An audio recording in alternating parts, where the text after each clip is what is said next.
Bonjour tout le monde, je suis très content qu'on puisse se retrouver sur Radio Espérance. Continuons véritablement à se nourrir de la parole de Dieu. La parole de Dieu, encore une fois, qui est une nourriture pour notre âme. N'oublions pas, n'oublions jamais ce que Jésus dit, qui reprend de ce qui est écrit dans la Torah. On ne vit pas que de pain, on vit, on se nourrit de la parole de Dieu. Donc avant tout, comme nous le voyons à chaque reprise, la parole de Dieu n'est pas d'abord une exégèse, même si on va faire une exégèse. Ce n'est pas non plus une théologie biblique dans la définition du terme théologique qu'on peut avoir aujourd'hui. C'est avant tout une nourriture divine. Ça nourrit notre foi, c'est une nourriture divine. Et nous le voyons à travers Ruth, à travers tout ce qu'on a parlé par rapport à Ruth, véritablement, que ça va au-delà de la raison humaine. Son comportement, c'est ce que la parole de Dieu, c'est ce que l'Écriture veut nous faire montrer. D'être dans cette dimension, toujours d'être dans le surnaturel, dans le naturel. Et c'est ça, encore une fois, la spécificité du christianisme. D'ailleurs, c'est pour ça que j'ai écrit un livre qui s'appelle La spécificité du christianisme. Vous pourrez aller voir, taper sur Internet, sur la Fnac, vous l'aurez. Mais c'est important de ne pas passer à côté de cette spécificité. Et en fait, on pourrait dire quand l'Écriture devient une oraison, ou en fait quand l'Écriture sainte est une oraison. Parce que l'oraison permet quoi? À notre cœur, à notre âme, d'être mise directement en communication directe avec la vie divine. Pas simplement une vie spirituelle, une vie divine. Et c'est ce qu'est la parole de Dieu. Que nous prenons Ruth, que nous prenons Jacob, que nous prenons Paul. Bien sûr, il y a des différences. Mais nous, on est trop dans le cliché, peut-être Ancien, Nouveau Testament, Ancien, Nouveau Testament. Pour nombre de personnes, je parle, trop dans ces clichés-là. Nous voulons bien alors que nous sommes véritablement dans une religion surnaturelle, cette vie divine. Nous sommes en contact avec la vie divine, même si nous ne le ressentons pas. Voilà ce que dira Don Marmion, le bienheureux Don Marmion, dans le livre « Le Christ vit de l'âme ». Qu'est-ce que l'oraison ? Nous sommes en contact directement avec la vie divine. Voilà ce qu'est l'oraison. Mais voilà ce qu'est la parole de Dieu. Même lorsque je prends Ruth, même lorsque vous prenez un verset de la Torah ou du Nouveau Testament, on est directement en contact avec la vie divine. Ce n'est pas simplement qu'une fois je répète un cliché Ancien et Nouveau Testament. Même si on le ressent pas. Et même le bienheureux Don Marmont, lorsqu'il parle des sacrements dans son livre, chaque fois que nous approchons de ces sources, nous dit le bienheureux Don Marmion, nous puisons une augmentation de grâce, un accroissement à la vie divine. Vous voyez, c'est un accroissement à la vie divine, les sacrements, à travers les sacrements. C'est pas une pratique d'une religion spirituelle, naturelle.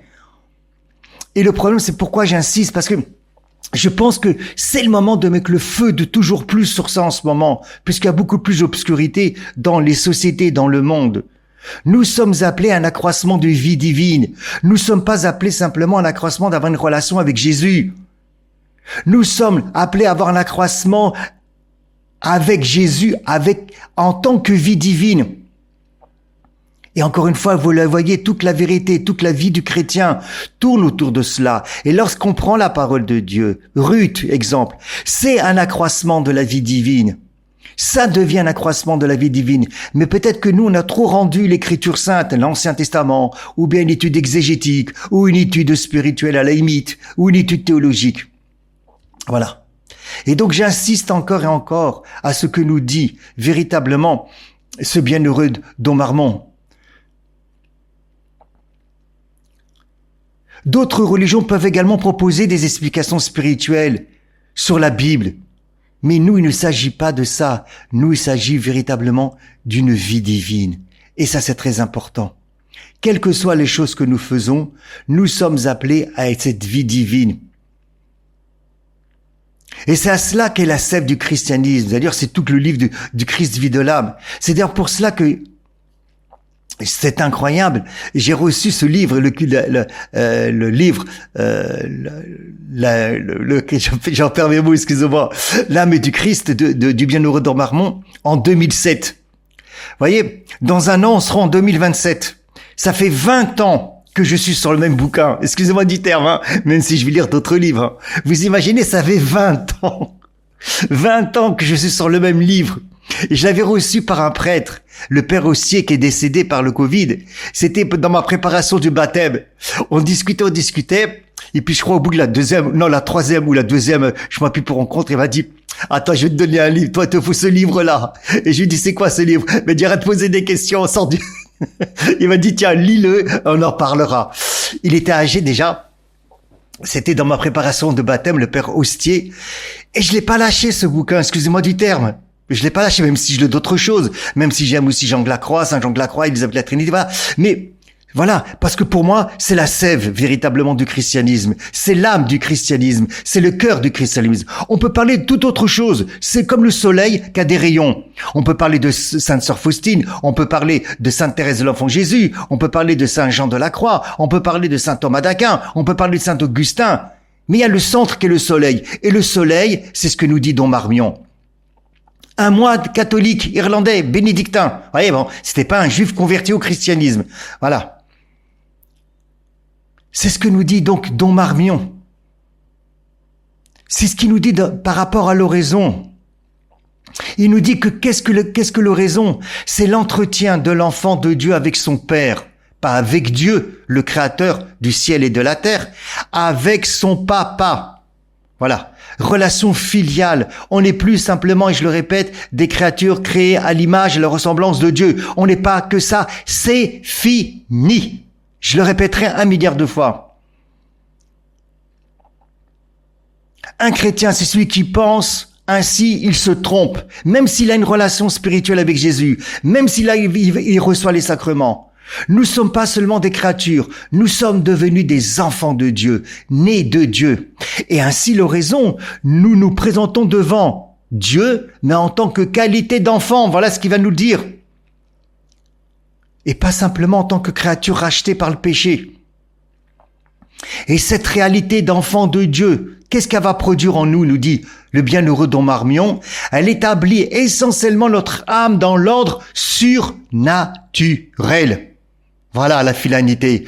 L'ordre surnaturel. Nous devons arrêter nos discours avec l'ordre naturel spirituel. C'est l'ordre surnaturel. Voilà ce que nous dit le bienheureux Don Marmion. Voilà ce qu'est le chrétien, à être établi dans l'ordre surnaturel. Ce n'est pas être déconnecté, ce n'est pas avoir les pieds sur terre, ça n'a rien à voir. Et on voit bien que le bienheureux Don Marmion n'a pas un discours qui nous ramène au plan naturel, ni même simplement une spiritualité. C'est tout cela est de l'ordre surnaturel. Nous ne sommes pas dans l'ordre naturel à pratiquer nos religions, ni même dans une simple spiritualité, je répéterai 1 milliard de fois, fût-elle christique. Nous sommes dans l'ordre du divin. Nature divine, nature humaine. Voilà ce qu'est le Christ. Voilà ce qu'est la spécificité essentielle du christianisme. Et quand je regarde, que lorsque je lis, lorsque je me nourris de ce qu'on appelle malheureusement trop la Bible, eh ben ma conscience ne nourrit pas, et elle oublie que c'est une parole divine, passée à travers très simple, très bien, excusez-moi, des êtres humains, mais je me nourris de cette parole surnaturelle. Je me nourris de cette communion divine. C'est Dieu qui me parle. Et c'est pour ça que le bienheureux Don Marmion dira encore avec force le terrain sur lequel nous devons nous placer dans notre entretien avec le Créateur est le terrain du surnaturel. Lorsque Dieu crée l'homme à son image, à sa ressemblance, c'est une chose. Mais ici, le bienheureux Don Marmion nous invite à nous placer avec Dieu sur un autre plan. Sur un autre plan. Celui du surnaturel dans le naturel.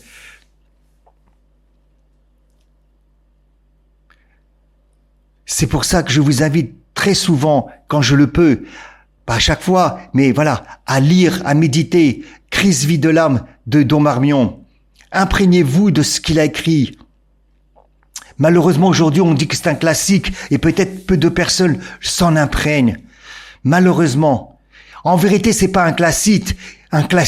Il en est la source. Voilà. Il en est la source, véritablement.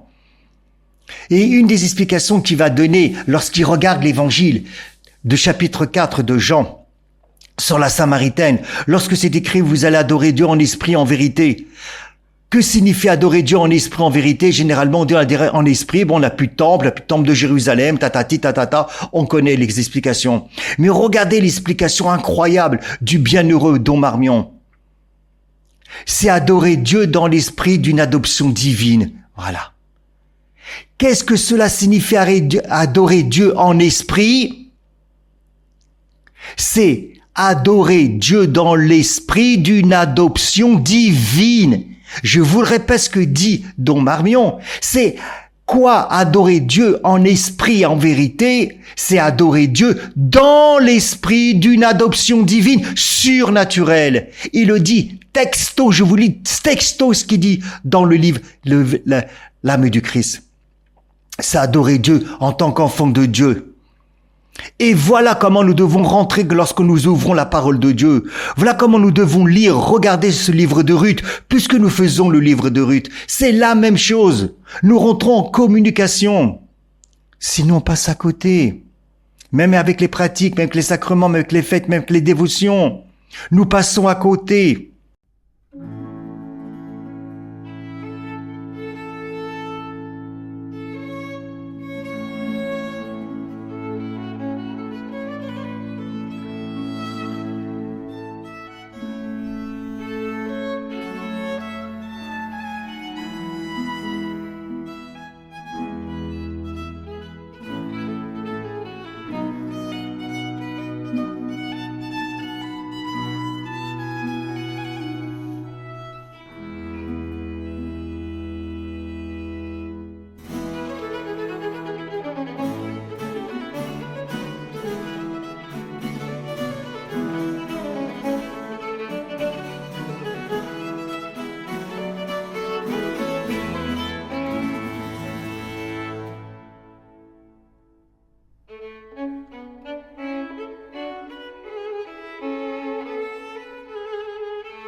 Et c'est vraiment dommage de passer à côté de la sève.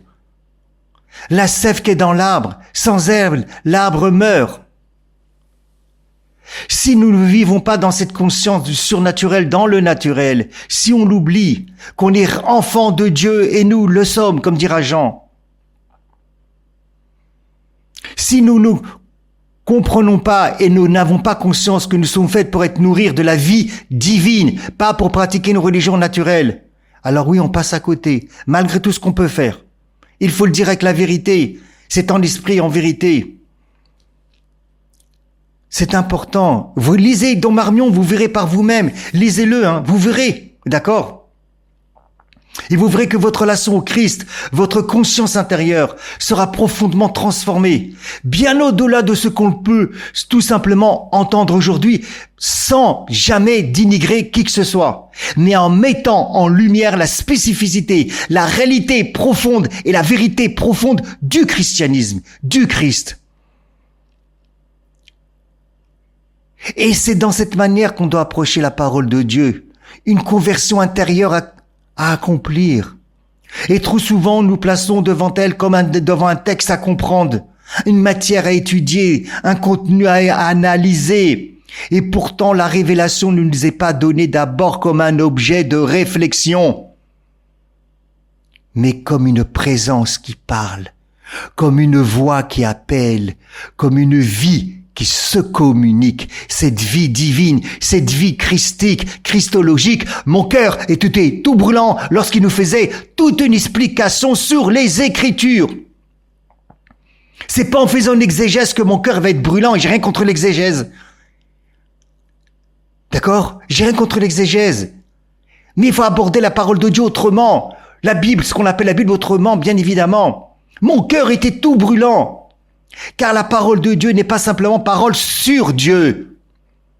La parole de Dieu n'est pas simplement parole sur Dieu. Même en faisant Ruth, même en faisant des midrash, même en faisant des commentaires des pères de l'Église, ou peu importe les commentaires qu'on apporte.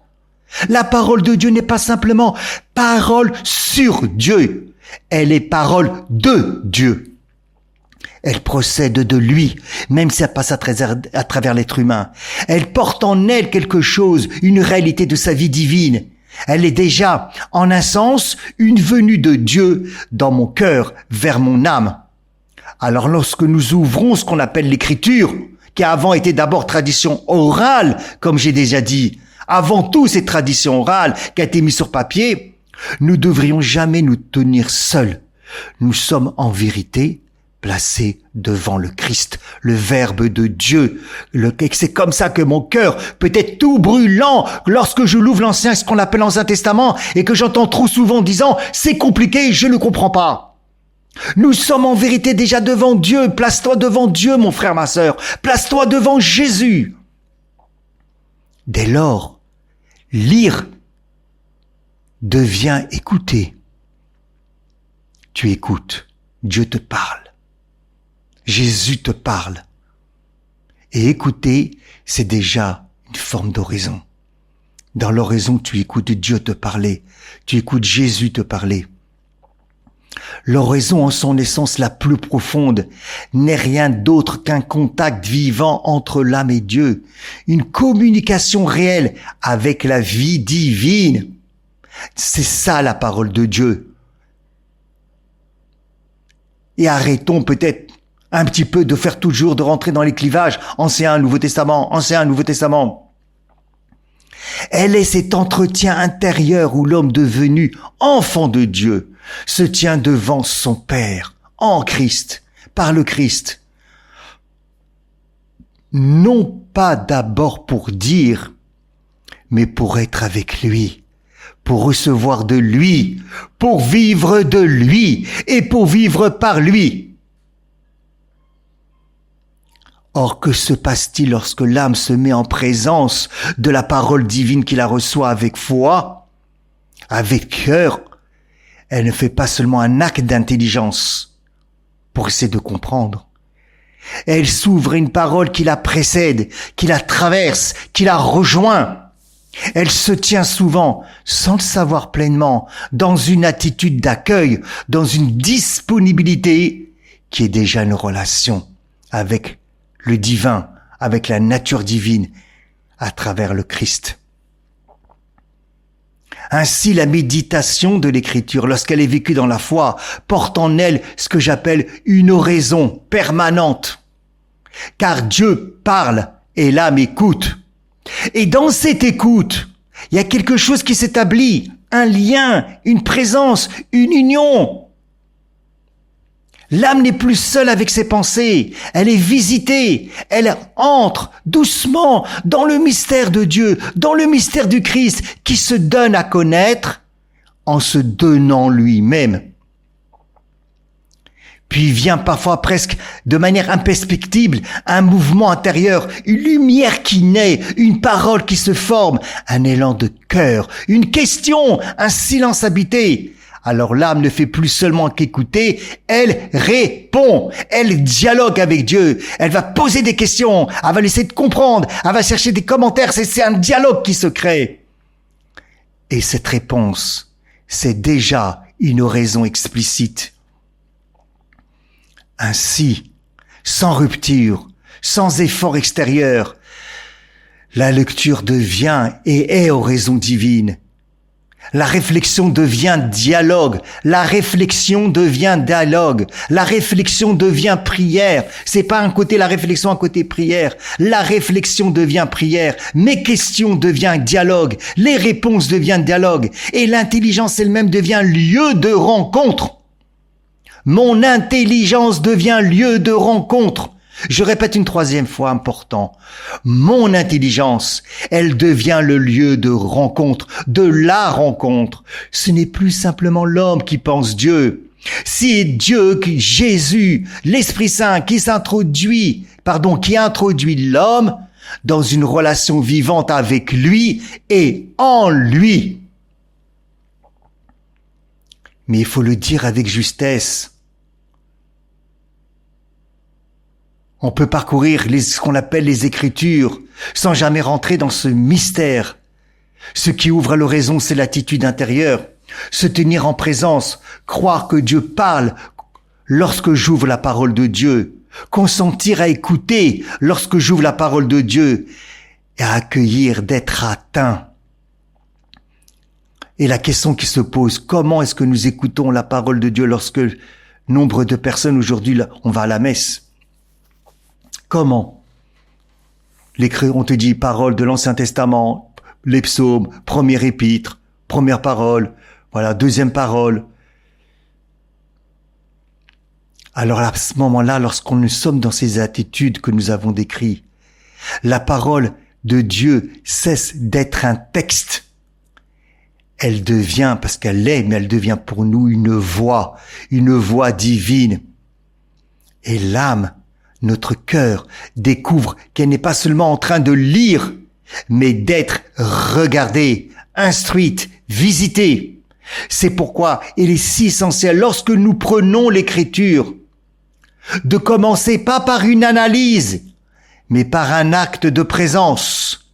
Seigneur, tu es là. C'est toi qui me parles. Et cette simple disposition transforme tout.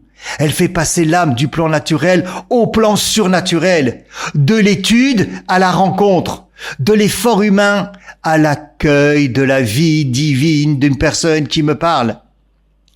Alors même si l'intelligence travaille, même si l'on recherche à comprendre, tout est déjà enveloppé dans une relation plus profonde. Mon cœur, mon âme demeure même discrètement en contact avec Dieu, en contact avec le Verbe de Dieu. Et c'est là le cœur de la parole de Dieu qui est oraison. Non pas multiplier les paroles. Et c'est pour ça que des fois je vais rester sur un mot, je vais zoomer sur un mot, je vais mettre la lumière que sur un mot, que sur une phrase, et rester longtemps dessus, comme l'oraison, sans multiplier les paroles, mais demeurer en relation. Non pas pour produire, mais pour recevoir.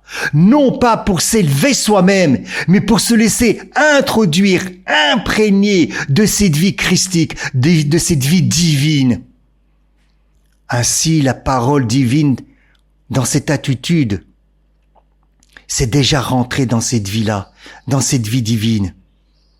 Celui qui se met comme ça, qui se met dans une oraison perpétuelle, apprends à écouter, découvre peu à peu que la parole de Dieu, que l'écriture n'est pas seulement un lieu d'enseignement, mais un lieu de présence. Non seulement une lumière pour l'intelligence, mais une nourriture pour l'âme, pour ton cœur. Non seulement une vérité à comprendre, mais une vie à accueillir. On ne vit pas uniquement que de pain. Une vie à accueillir. Voilà ce qu'est la parole de Dieu lorsqu'on l'ouvre. Alors la parole, elle devient véritablement ce qu'elle est, une oraison offerte, une rencontre donnée, un Dieu qui parle pour l'homme, qui vit de lui, un Jésus qui te parle véritablement. Et là, à ce moment-là, comme les pèlerins d'Emmaüs, rien n'a changé. Ton cœur, il sera tout brûlant. Ton cœur sera tout brûlant.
Et même lorsqu'on aborde Noémie, même lorsqu'on aborde Ruth, même lorsqu'on aborde Orpa, même lorsqu'on pose la question pourquoi Noémie s'oppose-t-elle à leur décision? Parce que quand Ruth et Orpa veulent aller, Noémie va dire non. Elle veut les dissuader parce qu'elle serait malheureuse. C'est Dieu qui te parle. C'est Jésus qui te parle. Et Noémie va dire explicitement, ou plutôt Dieu va dire explicitement aussi à travers la bouche de Noémie. Pourquoi viendrez-vous avec moi? Aurais-je encore des fils dans mes entrailles pour être vos maris?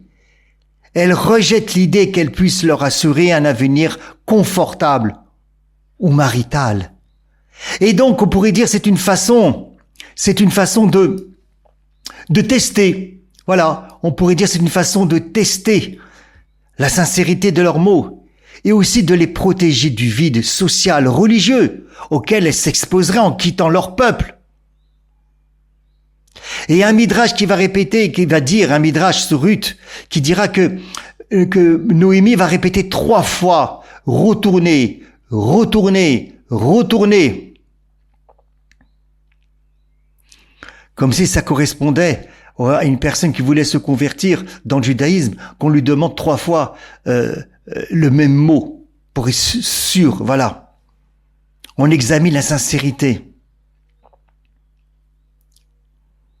Et là, Noémie va mettre donc à l'épreuve, ou plutôt Dieu va mettre à l'épreuve Ruth, à travers les paroles de Noémie, volontairement.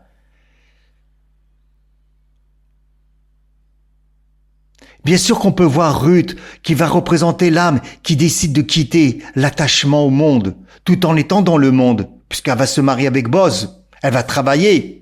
Mais elle n'a pas l'esprit du monde. Comme dira Saint Jean de la Croix, un pauvre peut être riche et un riche peut être pauvre.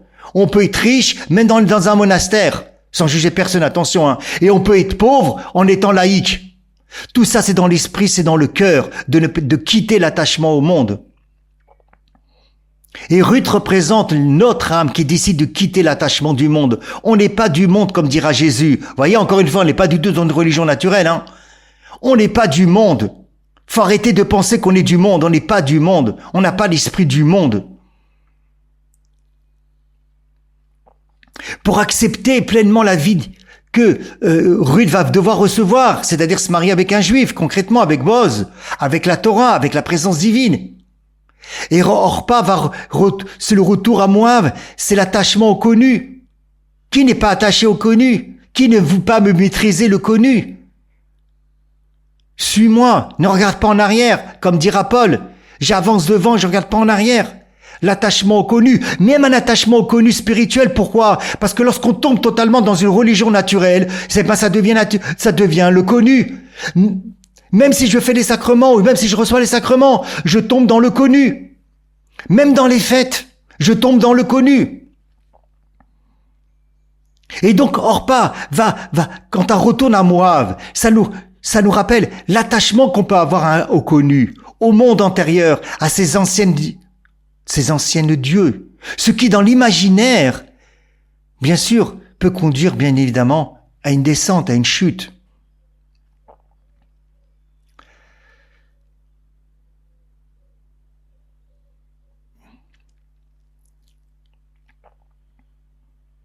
J'ai pas d'homme dans mes entrailles.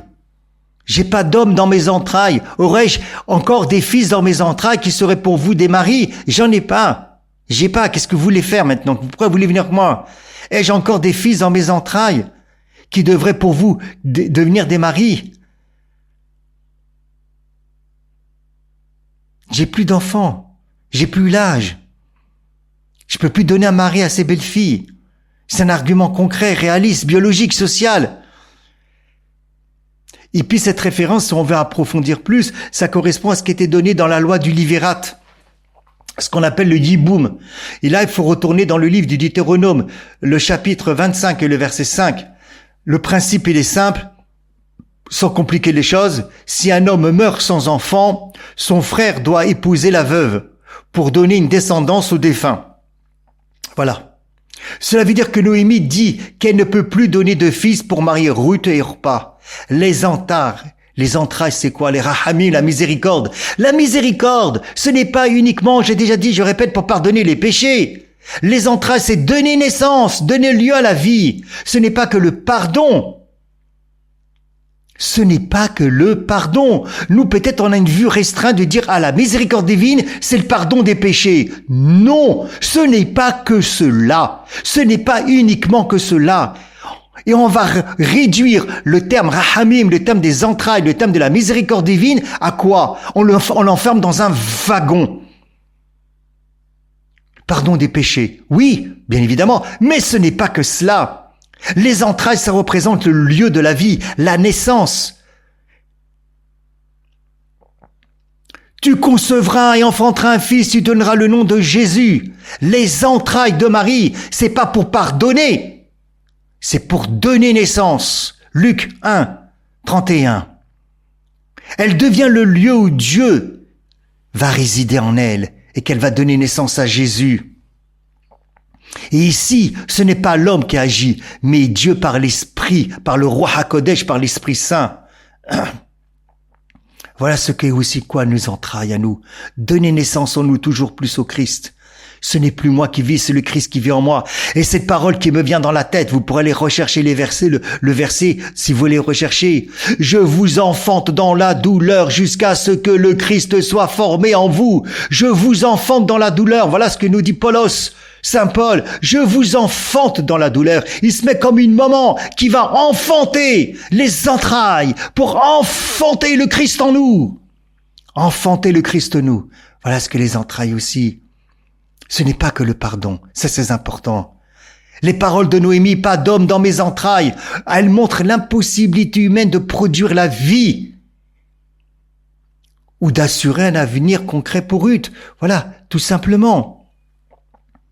Et malgré tout cela, Ruth choisit de se rattacher à Israël, à son Dieu. On pourrait dire, mais elle est folle. C'est la folie de la croix. Mais elle est folle. Malgré tout ce qu'on vient de dire, elle est folle. C'est irrationnel. Et c'est trop facile de venir 2000 ans après en disant oui, parce que c'est le projet de Dieu. Ce qu'elle a vécu sur place, elle, quand tu rentres dans le réel, c'est ça que Dieu veut te faire vivre. Et là, on voit j'ai bien dit, regardez, que le potentiel de transformation qui est pas possible, de naissance qui n'est plus possible par Naomi, se déplace de l'humain vers le choix spirituel. Et là, on pourrait dire que Ruth reçoit comme une nouvelle vie. Pas par un héritage humain, mais par son engagement. Par son engagement. Ça nous ramène en miroir aux entrailles de Marie. Les entrailles de Marie qui est devenue le lieu du divin. Les entrailles de Marie qui est une transformation pour nous intérieure, par le Roi HaKodesh, par le souffle de Dieu, l'Esprit Saint. Elle conçoit Jésus. Ça nous renvoie que le potentiel de vie, le changement peut venir de Dieu et vient de Dieu et pas seulement de l'homme, car rien n'est impossible à Dieu. Rien n'est impossible à Dieu. Mais dans les deux cas, lorsqu'on regarde de manière objective, les entrailles représentent le lieu de réception et de potentiel de vie. Pour Ruth, ça va devenir une transformation, un choix de fidélité. On pourrait dire une conversion. Pour Marie, elle reçoit le Verbe de Dieu. Le miracle, le surnaturel de Noël, l'incarnation. L'incarnation. Et comme Ruth doit choisir, doit quitter sa vie passée, celle qui s'était attachée au peuple, elle doit s'attacher à un autre Dieu, on pourrait dire, à un autre peuple, une autre culture, une autre... L'adulte qui se fait baptiser doit confirmer sa foi et son engagement.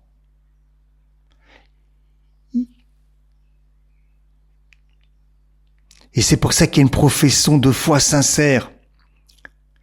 Mais quand est-ce que la profession de foi sincère sera mise en acte pour le baptême, pour l'adulte qui va se faire baptiser? C'est pas quand il le proclame à l'église. C'est lorsqu'il recevra l'épreuve comme Ruth. Et là, il y aura un choix à faire, concret, de mise en acte, face à une épreuve. Face à une épreuve.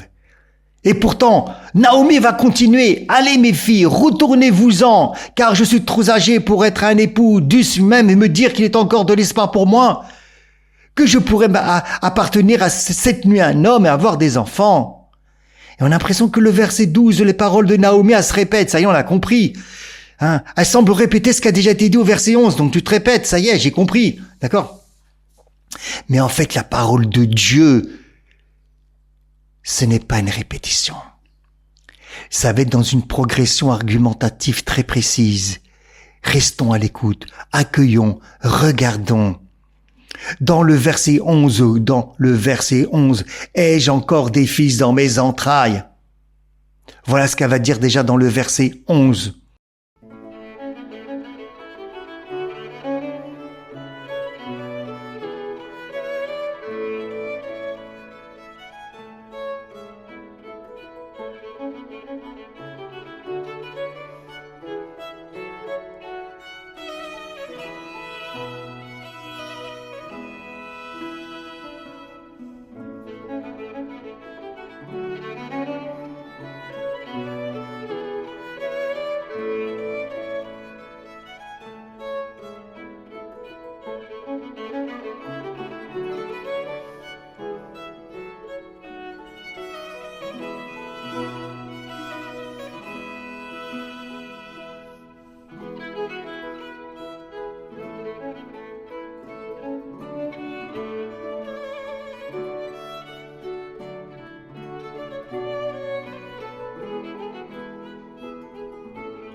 Dans le verset 11, ai-je encore des fils dans mes entrailles? C'est un argument qui nous rejoint la réalité actuelle. Elle n'a plus d'enfants. Elle ne peut plus rien lui offrir. Mais dans la parole que Dieu nous donne à travers Ruth, dans le 12, retournez car je suis très vieille, voilà ce qu'a dit Naomi, pour être à un homme. Si je disais, j'ai de l'expérience, si même cette nuit j'étais avec un homme, et que j'enfante des fils, et alors, combien de temps vous allez attendre? Donc nous voyons qu'au départ, elle nous parle d'une situation réelle, je n'ai pas de fils, c'est la fin de l'histoire, j'ai pas d'enfant, c'est pas la peine. Et dans le 12, même dans quelque chose qui est irréaliste, parce que des fois on peut avoir des pensées irréalistes, d'accord? Elle va dire, même si j'avais encore de l'espoir, même si je me remariais immédiatement, même si je tombais enceinte tout de suite, mais alors, concrètement, ça changerait rien pour vous. Et là, elle essaye de les ramener au réel. Et t'as deux réels. T'as le réel, qu'est-ce que tu vois? Et t'as le réel divin. Mais c'est toujours le réel, comme Aristote qui disait qu'il fallait revenir à une philosophie réaliste. Le réel, pas une spiritualité en l'air de la tête, de réfléchir à des choses. Le réel. Il y a un beau passage avec Élisée, je reprendrai peut-être la prochaine fois. Si j'arrive à penser, où tout d'un coup il y a une guerre avec les Assyriens, je crois que c'est dans 2 Rois chapitre 6, je fais par cœur là, je m'excuse, mais ça vient dans ma tête tout d'un coup, dans 2 Rois chapitre 6, quand tout d'un coup il y a une grande guerre avec les Assyriens et avec les Israéliens, j'allais dire les Hébreux de l'époque, et donc le serviteur d'Élisée, il voit une grande armée, tout d'un coup qui va défiler, et Élisée, il prie pour son serviteur qui demande ouvre les yeux, mais ses yeux sont ouverts puisqu'il a peur. Regardez 2 Rois 6 si je me trompe pas, il a peur. Tout d'un coup ça vient dans ma tête. Oui, il a peur, le serviteur il a les yeux ouverts et t'as des yeux ouverts et tu ne vois pas, t'as les oreilles et tu n'entends pas. Et Élisée, il est en train de prier pour son serviteur. Dieu, ouvre-lui les yeux. Ouvre-lui les yeux. Mais il a les yeux ouverts. Il a les yeux ouverts puisqu'il a peur. Il y a toute une grande armée qui vient. Mais Élisée voyait des choses que son serviteur ne voyait pas. La parole de Dieu, lorsque tu te mets en oraison, lorsque véritablement tu te mets en contact et que tu le désires de tout ton cœur, ça vient pas de toi, de tout ton cœur. Le Christ, il t'ouvre des yeux à tout ce qui le concerne. Tu vois des choses qui n'apparaissent pas au sein de la parole. Et là, tu te nourris parce que tu vois des choses qui te dépassent. C'est pour ça que je dis toujours, quand on ouvre la parole de Dieu, regardez, demandez à voir. Arrêtons de lire pour interpréter. Mais on passe des fois par des interprétations. Et quand Élisée a fait cette prière à son serviteur, si je me rappelle bien, Dieu lui a ouvert les yeux là-bas. Et qu'est-ce qu'il a vu? Il a vu sur la montagne des choses qui étaient invisibles à l'œil humain. Il a vu une armée d'anges. Faudrait que je reprenne je l'avais étudié une fois. Il avait vu une armée de l'ange. Et c'était incroyable. C'était incroyable ce passage-là. Voilà. Noémie montre une réalité sensible. Mais c'est normal, humaine, on n'est pas désincarné. Et Ruth voit autre chose. Elle va voir autre chose. C'est de la folie. Où est-ce que nous en sommes, nous, par rapport à tout ça? Où est-ce que nous en sommes? Voilà. Vous voyez, donc, il n'y avait pas de répétition. C'est-à-dire que Naomi veut laisser aucune échappatoire mentale à la personne. Le présent, il est impossible. Le futur, il est encore plus impossible. Et même par hypothèse imaginaire, ça sera encore plus impossible.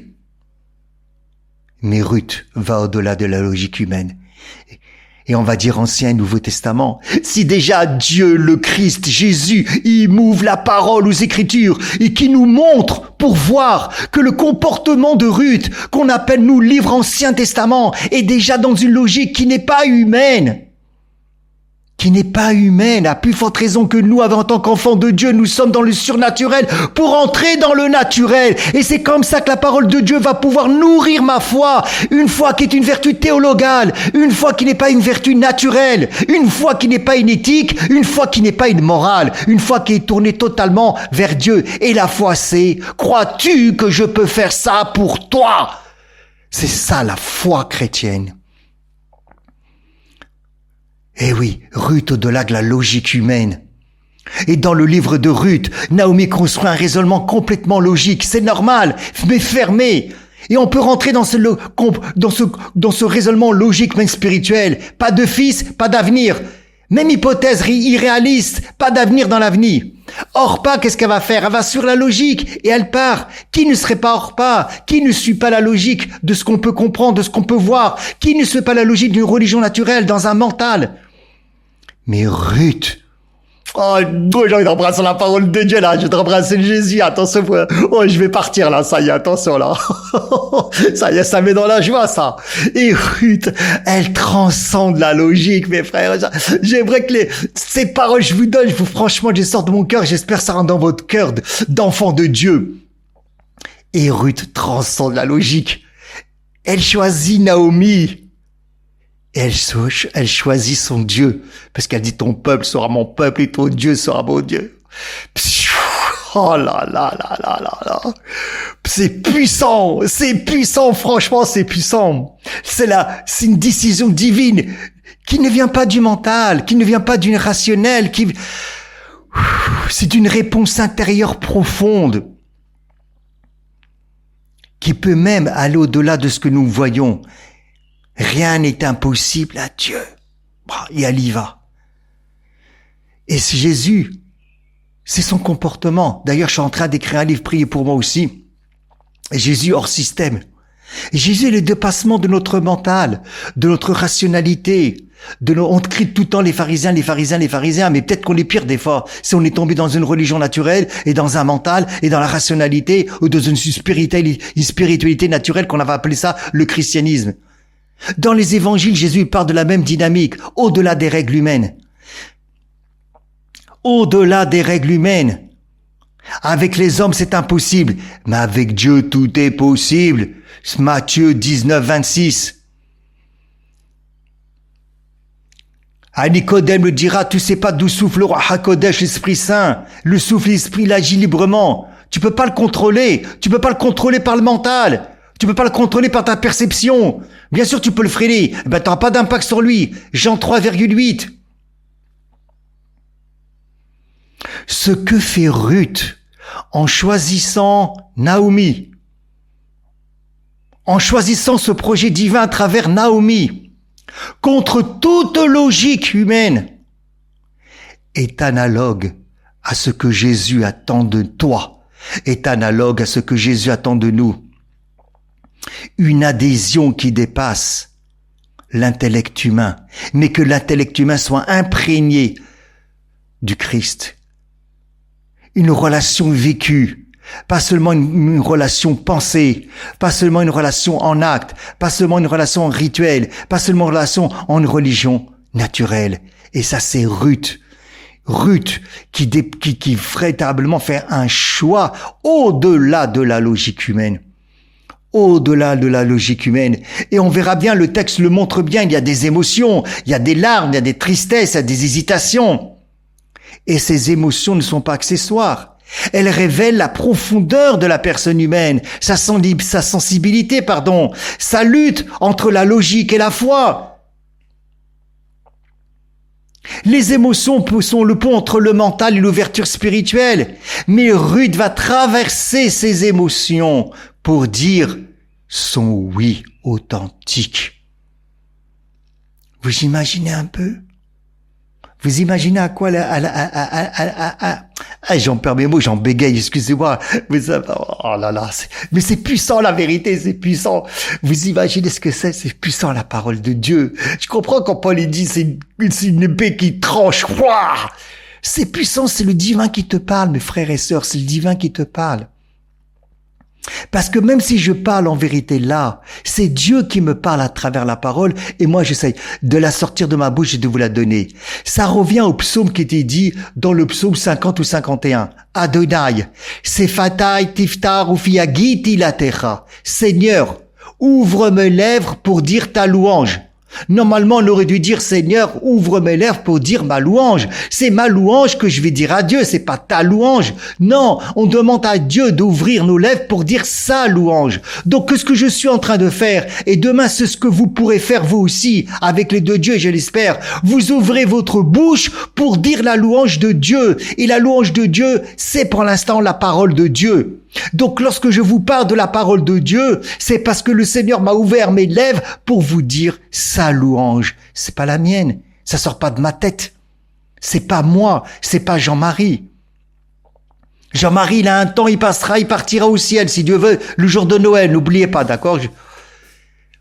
Mais c'est ouvre mes lèvres pour dire ta louange. La parole de Dieu, quand on la prend comme ça, quand on l'accueille en oraison divine, c'est une louange. Ça te met en joie. C'est puissant. Et là, les émotions sont aussi imprégnées de divinité. Et mon mental aussi va être imprégné de divinité. Amen. Que nous voyions tout cela dans la joie en le Christ.